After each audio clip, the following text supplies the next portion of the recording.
రెగ్యులర్గా జరిగే కార్యక్రమం. ప్రతి 6 నెలలకు ఒకసారి ఆన్లైన్లో టెండర్లు పిలుస్తారు. ఆ ఆన్లైన్లో పిలిచిన టెండర్లకు ఆధారంగా కంపెనీలు కోట్ చేస్తాయి. L1 ఎవరికి వస్తారో వాళ్ళని బోర్డు అప్రూవ్ చేస్తుంది. ఇది రొటీన్గా 6 నెలలకు ఒకసారి రొటీన్గా జరిగే కార్యక్రమం. మరి రొటీన్గా జరిగే ఈ కార్యక్రమం ఏదైతే ఉందో దీనికి సంబంధించి ఆ క్వాలిఫికేషన్ క్రైటీరియా ఇటువంటివన్నీ కూడా కొత్తగా మార్చింది ఏమీ ఉండదు. ఎవడు మార్చేది ఏమీ లేదు, కొత్తగా మార్చింది అంతకన్నా లేదు. ఎప్పటి నుంచో జరుగుతున్న ఈ క్వాలిఫికేషన్ క్రైటీరియా తిరుమల తిరుపతికి సంబంధించిన వెంకటేశ్వర స్వామికి సంబంధించిన లడ్డు అనేది ఎంత ప్రసిద్ధి కాంచిన లడ్డు అంటే దానికి సంబంధించిన లడ్డు తయారీలో వాడే ఈ నెయ్యి కానీ వాడే ఇంగ్రీడియంట్స్ కానీ ఇవన్నీ కూడా దశాబ్దాలుగా జరుగుతూ ఉన్నాయి. ఇవన్నీ ప్రొక్యూర్మెంట్ ప్రాసెస్ అనేది ఇదేం కొత్తగా ఎవడు వచ్చి చేసేది ఏమీ లేదు, ఎవడు కొత్తగా దాంట్లో ఏలు పెట్టేది లేదు. రొటీన్గా జరిగే ఈ కార్యక్రమం 6 నెలలకు ఒకసారి రొటీన్గా జరిగే కార్యక్రమంలో ఎవరు L1గా వస్తారో వారికి ఇస్తారు. మరి ఎవరు సప్లై చేసినా కూడా మరి ఎవరికి L1గా వస్తారు, ఎవరు సప్లై చేసినా కూడా వాళ్ళు ప్రతి ఒక్కరూ కూడా వారు సప్లై చేసిన ప్రతి ట్యాంకర్తో పాటు, వెరీ ఇంపార్టెంట్ ఈ పాయింట్, వాళ్ళు సప్లై చేసిన ప్రతి ట్యాంకర్ నెయ్యితో పాటు వాళ్ళు NABL సర్టిఫై చేసిన సంస్థ నుంచి, అంటే NABL అంటే నేషనల్ అక్రెడిటేషన్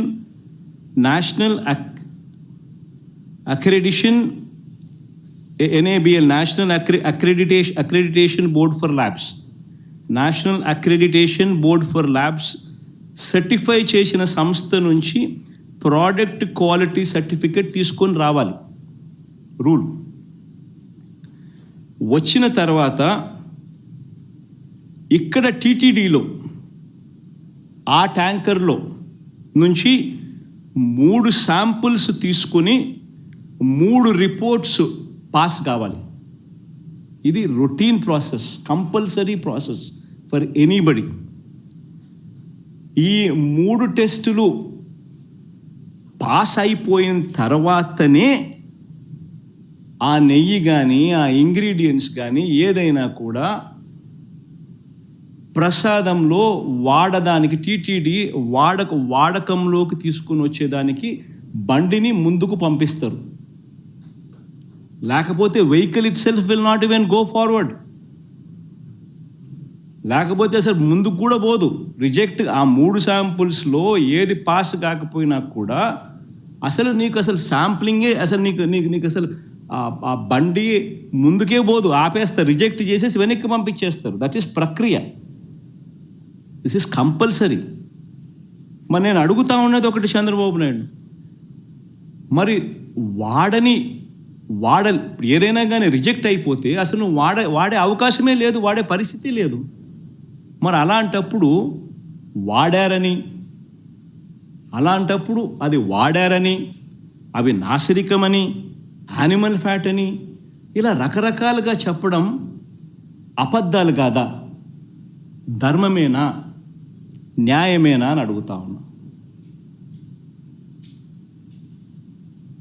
నేను ఇంకొకటి కూడా అడుగుతా ఉన్నా. ఈ మాదిరిగా ఈ 3 సార్లు ఈ క్వాలిఫై అయిన ఈ నెయ్యి సప్లై చేసే సంస్థ కానీ, ఈ క్వాలిఫై అయిన ఈ సంస్థలు ఎవరైతే ఉంటారో వాళ్ళు national accreditation boards for labs నుంచి సర్టిఫై చేసిన సంస్థ నుంచి ప్రోడక్ట్ క్వాలిటీ సర్టిఫికేట్ తీసుకుని రావడమే కాకుండా ఆ తర్వాత ఇక్కడ TTDలో 3 శాంపుల్స్ తీసుకుని 3 రిపోర్ట్స్ మళ్ళీ పాస్ అయితేనే ఇవి వాడకంలోకి తీసుకొని వస్తారు.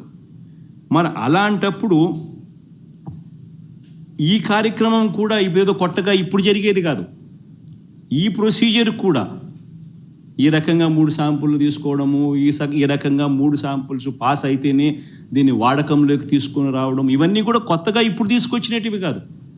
ఇవన్నీ కూడా దశాబ్దాలుగా ఉన్నటివి ప్రక్రియ, ప్రాసెస్. చంద్రబాబు నాయుడు గారి హయాంలో 2014 నుంచి 19 మధ్య 14 నుంచి 15 సార్లు రిజెక్ట్ చేసినారు ఏ మాదిరిగా. 14 to 15 టైమ్స్ చంద్రబాబు నాయుడు గారి హయాంలో రిజెక్ట్ కూడా చేశారు ఈ మాదిరిగా.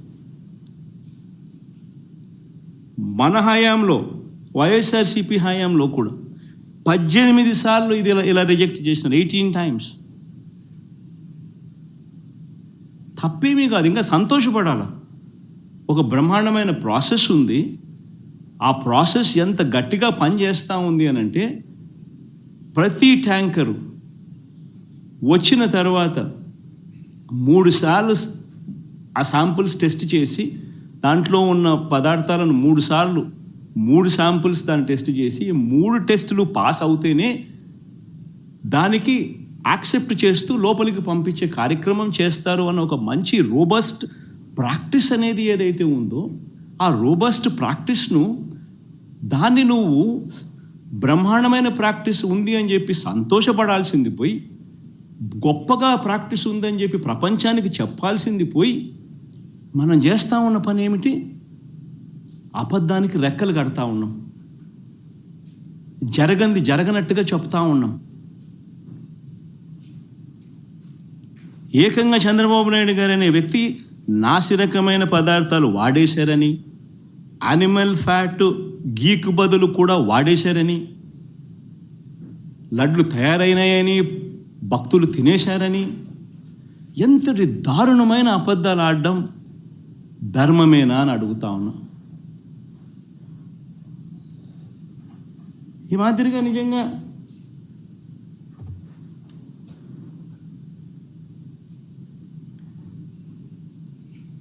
ఆశ్చర్య కలిగించే విషయం ఇంకొకటి చెప్పాలి. అసలు ఈ రిపోర్టు, రిజెక్ట్ అయిన రిపోర్టు మొట్టమొదటిసారి జూలై 12వ తారీఖున, అంటే ఎవరి హయాంలో, ఎవరు ముఖ్యమంత్రి? జూలై 12వ తారీఖున శాంపుల్స్ తీసుకున్నారు. అంటే ఎవరు ముఖ్యమంత్రి, ఎవరి హయాంలో ఇది? చంద్రబాబు నాయుడు గారు సాక్షాత్తుగా ముఖ్యమంత్రిగా ఉన్న హయాంలో. ఆయన జూన్ 4న ఎన్నికల్లో రిజల్ట్స్ అయినాయి. జూలై 12 ఆయనే